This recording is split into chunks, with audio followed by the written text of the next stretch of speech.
और एक और बड़ी खबर आपको बता दें, सीएम योगी आदित्यनाथ ने साफ कहा कि अपराध करने वाले जितने भी लोग हैं सब पर कार्रवाई की जाएगी और कानून के तहत में ये कार्रवाई होगी।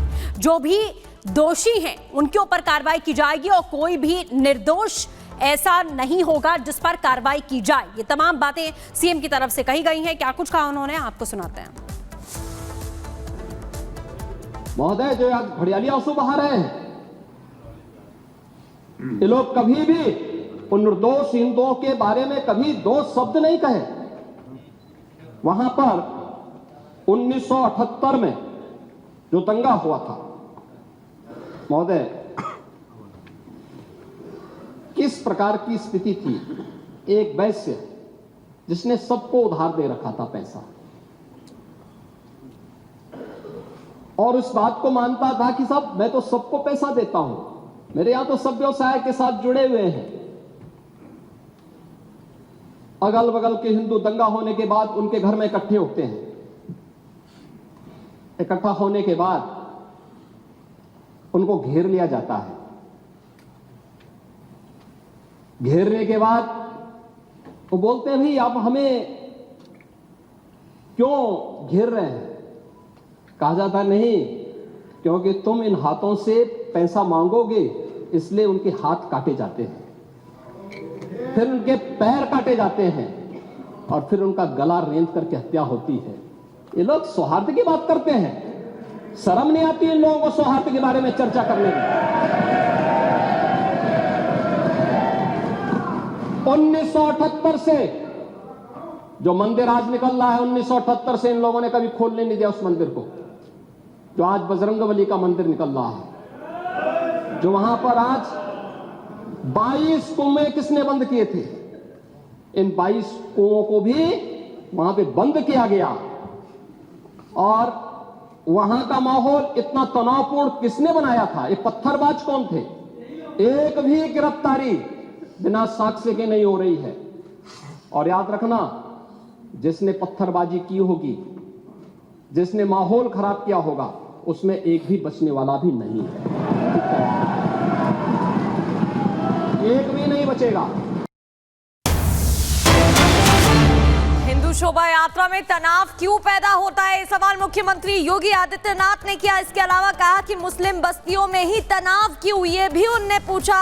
और उन्होंने सुरक्षा के बाद भी उत्पात की कोशिश की होती है, ये सवाल भी पूछा। इसके अलावा गुमराह किया जा रहा है, इस बात को भी उन्होंने कहा, इसका भी जिक्र किया। हिंदू शोभा यात्रा से तनाव क्यों पैदा होता है, ये सवाल भी इसी के साथ उन्होंने पूछा है। और जतिन हमारे सहयोगी ग्राउंड जीरो से लगातार हमारे साथ बने, उनका रुख करेंगे, लेकिन उससे पहले आपको सुनवा देते हैं कि मुख्यमंत्री योगी आदित्यनाथ ने क्या कुछ कहा। कि मस्जिद के सामने से नहीं निकलने देंगे। क्यों नहीं निकलने देंगे? ये सड़क क्या किसी की है क्या? ये सार्वजनिक मार्ग है, कैसे आप रोक सकते हैं? परंपरागत बहराइच में भी परंपरागत जुलूस था, परंपरागत जुलूस था, वही मैं कह रहा हूं, परंपरागत जुलूस था। और उसी परंपरागत जुलूस को आगे बढ़ाने के लिए सारे कार्यक्रम संपन्न हुए थे, आगे भी संपन्न होंगे। लेकिन ये चीजें तय करना, ये कहना कि उत्तेजक नारे लगाए जा रहे थे, जय श्री राम का नारा उत्तेजक नहीं है, ये हमारी श्रद्धा का नारा है, हमारी आस्था का प्रतीक है। कल मैं आपसे कहूंगा कि अल्लाह वो अकबर का जो स्लोगन है, ये हमें अच्छा नहीं लगता। नहीं, आपको हम रोकें तो क्या आपको अच्छा लगेगा? नहीं, आपको नहीं, मुझे मतलब होने की आवश्यकता ही नहीं, मुझे आवश्यकता ही नहीं इसकी। नहीं, मुझे इसकी आवश्यकता ही नहीं है, मुझे इसकी आवश्यकता ही नहीं, क्योंकि मेरी तो विरासत इतनी लंबी चौड़ी है, इतनी प्राचीन है कि मैं उस परंपरा को ही लेकर के चले जाऊं। मैं जय श्री राम का नारा, हर हर महादेव का नारा और राधे राधे, राधे राधे के संबोधन से ही अपना पूरा जीवन काट सकता हूं। मुझे किसी और स्लोगन की आवश्यकता ही नहीं है।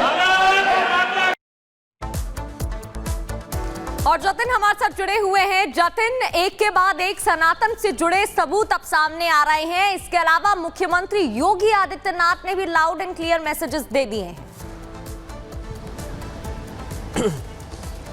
आज बिल्कुल देखिए, संभल की धरती से वो सबूत निकल रहे हैं और योगी आदित्यनाथ को जब आप सुन रहे थे उन्होंने संभल का जिक्र किया। उन्होंने बताया कि किस तरीके से प्राचीन मंदिर को छुपाने की जो कोशिश है वो साफ तौर पर की गई और अब सबूत जमीन से निकल रहे हैं, उन कुओं से निकल रहे हैं और उन्हीं 19 कुओं को रिवाइव करने का जो काम एडमिनिस्ट्रेशन द्वारा किया जा रहा है उसी में से एक कुआं आप ये भी देख रहे हैं कि मस्जिद है, मस्जिद के बाहर कुआं है। एडमिनिस्ट्रेशन यहाँ पर पहुंचा था और उन्होंने अब यहाँ से जो खुदाई है वो करना शुरू किया। हालांकि अब थोड़ी देर के लिए काम जो है वो यहाँ पर रोका गया है और आप देखेंगे पुलिस बल यहाँ पर तैनात है। मस्जिद यहाँ पर है, जो रोड आप गली देख रहे हैं जहाँ पे पुलिसकर्मी खड़े हैं, इसी गली से अंदर जाते हैं तो महज 50 मीटर की दूरी पे वो प्राचीन मंदिर है जिसके कपाट 2 दिन पहले खुले और आज पहला सोमवार होने के कारण बड़ी संख्या में जो भक्त है वहां पर शिवलिंग पर जल चढ़ाने पहुंच रहे हैं। तो इसी 50 मीटर के दायरे में 2 कुएं एडमिनिस्ट्रेशन को मिले हैं और ये 2 कुएं उसी 19 कूप का एक तरीके से सबूत है जो कि एडमिनिस्ट्रेशन लगातार बोल रहे हैं, जिनको खोलने की कवायद अब बहुत तेजी से एडमिनिस्ट्रेशन ने शुरू की है। मंदिर के पास जो कुआं था वहां से 3 मूर्तियां बरामद की है, जिसके बाद से तमाम जो मिट्टी को लेकर लोगों की आस्था सामने आई। लोग थैलियों में वो मिट्टी भरकर अपने घर ले जा रहे हैं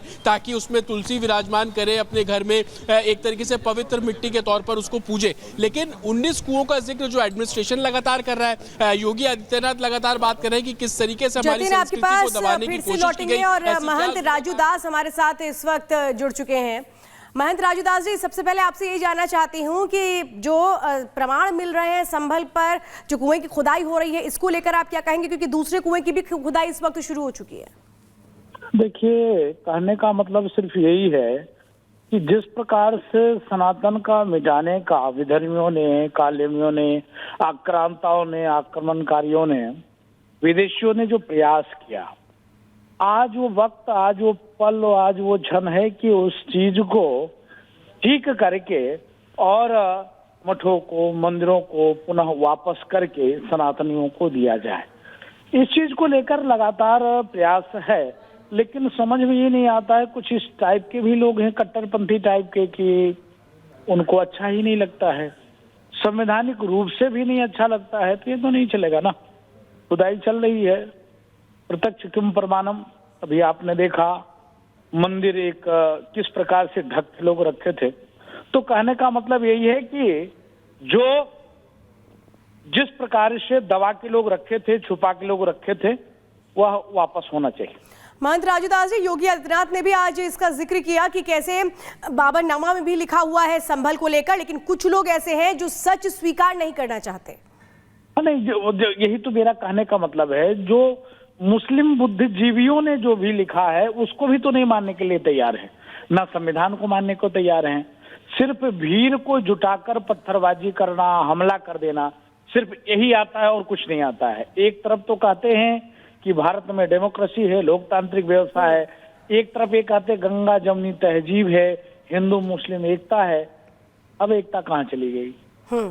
सिर्फ एकता की ठीका हिंदू ही लेके रखा है। जब सनातन की बात आ जाए तो मौन हो जाते हो, चुप हो जाते हो, हिंदुओं को मार देना, भगा देना, मंदिरों को तोड़ देना। लेकिन प्रमाण को तो कोई भी नकार नहीं सकता है, प्रमाण को तो कोई भी नहीं नकार सकता है। बहुत बहुत धन्यवाद राजू दास जी बातचीत करने के लिए। और फिलहाल रुकेंगे एक छोटे से ब्रेक के लिए। ब्रेक के बाद संभल में सनातन के पुख्ता सबूत।